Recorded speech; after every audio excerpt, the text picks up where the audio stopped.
প্রথমে কড়াই অল্প করে একটু তেল গরম করে নুন হলুদ মাখানো চিংড়ি মাছটা ভেজে নিচ্ছি। চিংড়ি মাছটা ভাজা হয়ে গেছে, তুলে নিলাম। কড়াইতে পরিমাণ মতো সরষের তেল দিয়ে দিলাম। তেলটা গরম হয়ে গেছে, কালো জিরে ফোড়নে দিয়ে দিলাম আর কাঁচা লঙ্কা কয়েকটা দিয়ে দিলাম। এবার রসুন কুচিটা দিয়ে দিচ্ছি। রসুনটা একটু লাল লাল হয়ে গেলে পেঁয়াজ কুচিটা দিয়ে দিচ্ছি। পেঁয়াজগুলো লাল লাল করে ভেজে নিচ্ছি। পেঁয়াজগুলো ভাজা হয়ে গেছে।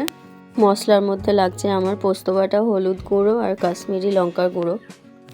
এবার ঝিঙে আর আলুটা কড়াইয়ের মধ্যে দিয়ে দিচ্ছি। ঝালের জন্য আমি কাঁচা লঙ্কা ইউজ করেছি আর কালারের জন্য কাশ্মীরি মির্চ ইউজ করেছি। একটু ভালো করে নেড়ে নিয়ে হলুদ গুঁড়ো 1 চামচ, কাশ্মীরি লঙ্কার গুঁড়ো 1 চামচ আর স্বাদ অনুযায়ী নুন দিয়ে খুব ভালোভাবে নেড়ে চেড়ে চিংড়ি মাছ ভাজাগুলো দিয়ে দিলাম। এবার ঢাকা দিয়ে দিচ্ছি। গ্যাসটা সিম করে রাখবো। একটু ভালো করে নেড়ে চেড়ে ঝিঙে থেকেই যা জল বেরোবে তাতেই সব কিছু সেদ্ধ হয়ে যাবে খুব ভালোভাবে।